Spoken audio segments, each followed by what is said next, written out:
Sword Art Online Fatal Bullet was announced right before Gamescom, so when we went, we had scheduled an interview for an unannounced JRPG, which later turned out to be Sword Art Online Fatal Bullet. So I went into this interview with little preparation, but I did have the opportunity to get some hands-on time and record some gameplay, which I'll be showing you as the interview goes on. And I went into it mainly trying to focus on what makes this game different from the other Sword Art Online games. Now, there's some very obvious stuff, as Futami-san, the Sword Art Online producer for Bandai Namco, he said that they were dropping the handheld versions of the game in order to deliver a higher fidelity game, and obviously this is also a third-person shooter, which is a big departure compared to the previous games.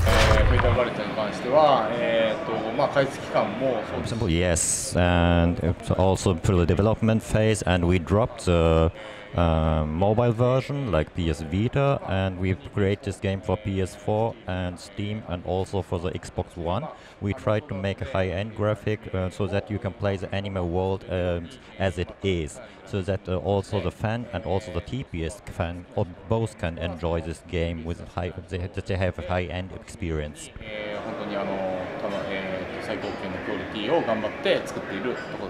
The Unreal Engine is partly responsible for that. Having played the game, this does feel like the fastest Sword Art Online game ever made. And this was something that was motivated by the style of game as well as the engine. So when we decided to make a TPS, we chose the Unreal Engine to make the huge field battle possible. And this also made the development quality higher, and this will change the game system and also visual. This engine brought to the higher level. When asked about other potential differences, they once again pointed to the universe of Gun Gale Online and the third-person shooter genre, so it really is the main distinguishable feature between this game and the previous Sword Art Online games. I'm sure there are other differences, but that's definitely the one that most pops out. Now, the playable demo that we recorded had us play as Shinon in an open area and then Kirito in a dungeon. I just wanted to confirm that we would be able to choose the character that we play as, like the previous Sword Art Online games, when they mentioned that for the most part you'll actually be playing as a main character. So in general you have the main playable character and you also control other characters, but this will be announced in the near future, so please look forward to the next announcements. So I wanted to explore a little bit of what this main character meant, and it seems that you'll be able to create and customize your own character. This created character can be used not only in story mode, but also in the online modes that will be available at launch. So what we can say is that you have a customizable character, so you can do a free customize of your playable character. Like different status, the strength or dexterity or the agility, depending on your own playstyle, and this developed character can you use online. As far as online game modes go, there will be co-op and PvP. On the PvP side, it will be a 4v4 arena match, where you can choose characters from the anime and fight other players. We've seen some characters already, but it seems there's still a lot more to be announced. So there are a lot of characters which has not been announced, and we will do this gradually. And these characters will make sure fans really happy. And I needed to clarify something about the co-op. Now, was this co-op going to be just story mode, but you can bring a friend and just play the whole story cooperatively, or is it actually a separate game mode? And if so, what is it all about? And about the online models, there's a PvP models for against foes, where you can use your character, which you have developed by yourself. And also, if someone doesn't like to fight against other players, there's also PvE models. It's a co-op models where you fight against monsters. So you can choose your own style, what kind of game you want to play. Like a single-player models, it's like an RPG. And the other online mode is a PvE and PvP. Now, despite this being a JRPG, there will be some limitations when it comes to the stuff that you can equip on each character. For instance, Kirito is a sword plus handgun guy, while Shinon is a sniper gal. This being an RPG, we expect new weapons to drop, your equipment to be upgradable, so I wanted to know if those characters were restricted to those weapon types, or if they could actually just use anything. Yes, in general, the single-player modus is really the single-player modus, and in the co-op modus, you fight together with other players against enemies to obtain some newer items or weapons. Almost like a dungeon, maybe?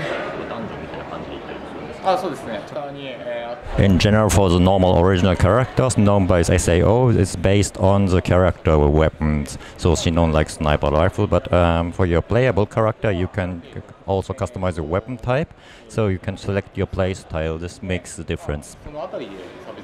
Alright, transitioning from gameplay to story, let's talk about the harem stuff. Sword Art Online is very popular for being a harem. So in the games there's always this portion that behaves a little bit like a visual novel. A lot of dialogue, that's where you get to meet a lot of characters and you get in some awkward situations because you're doing sexy stuff with characters that are not your girlfriend, and then stuff happens. So I wanted to know, hey, is this thing still gonna be in? So the first question is, do you want to have this kind of elements? And these elements are also included in the original novel as a plus alpha communication with other characters. And this is all, yes, we will have this kind of event, but the way it is that you enjoy the story mode as a main, but we are going to prepare this kind of plus alpha service, and this will be announced later. It's interesting that they didn't seem to take that stuff very seriously. It will be in the game, but they didn't seem to believe that it would be the focus. It seems that there will also be something extra, like an original novel coming out, which is great news in my book. Given the amount of visual novel that exists in the previous games, I'm happy to see them not care that much about this stuff and not giving it as much attention as usually, because it's usually just meaningless story. Complete filler. The less we see in the game, the better in my book, but again, some fans will disagree, I'm sure of it. Now, story-wise, this is still a separate story from the anime, like the previous games. So I wanted to know, where does this story fit within the storyline of the games? So this time the story is a sequel of Horror Realization, so based on the game storyline. But this time we introduced a special way of story creation, so even if you don't know the previous games, you can enjoy also. But the main story is based on the story with Death Gun, like in the anime, but the player who knows the anime GGO and as well as the players who is new to the SAO world can enjoy. So please look forward to further information. So it sounds like there's something for those who have watched the anime as well for those who have already played the previous games, but you can still jump in fresh, which is to be expected in games of this nature. There's also a little tease regarding storytelling outside of the virtual world in the actual real world. So there may be a real world in part of the story, but the main part is based on the Gangale Online world, about the mysterious incident inside this world. And finally, you know how I close the interviews. What are you most proud to have achieved already in this game? So to be honest, there are two elements. First one is a wire action with the ultimate fiber gun.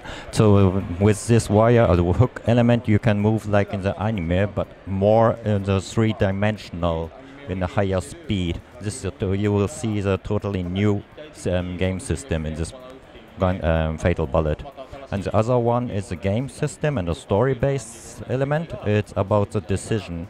One of the most important topic is a decision you make in the storyline, and you may have a really bad result caused by your decision. But the question is if you can take the responsibility of your decision. So this is one of the key elements. So please look forward to Fatal Bullet. And that was the interview for Sword Art Online Fatal Bullet. Unlike the Dragon Ball interview, there won't be an extended version this time because these were really all the questions that we had time to ask. If you want to learn more about Sword Art Online Fatal Bullet, check out this video with everything that we know so far. But keep in mind that I made this video before the interview, so now we actually have some extra knowledge. If you're in the mood for something else, you can also click right here. But as always, thank you very much for watching. My name's Globku, and I'll see you guys next time. Bye!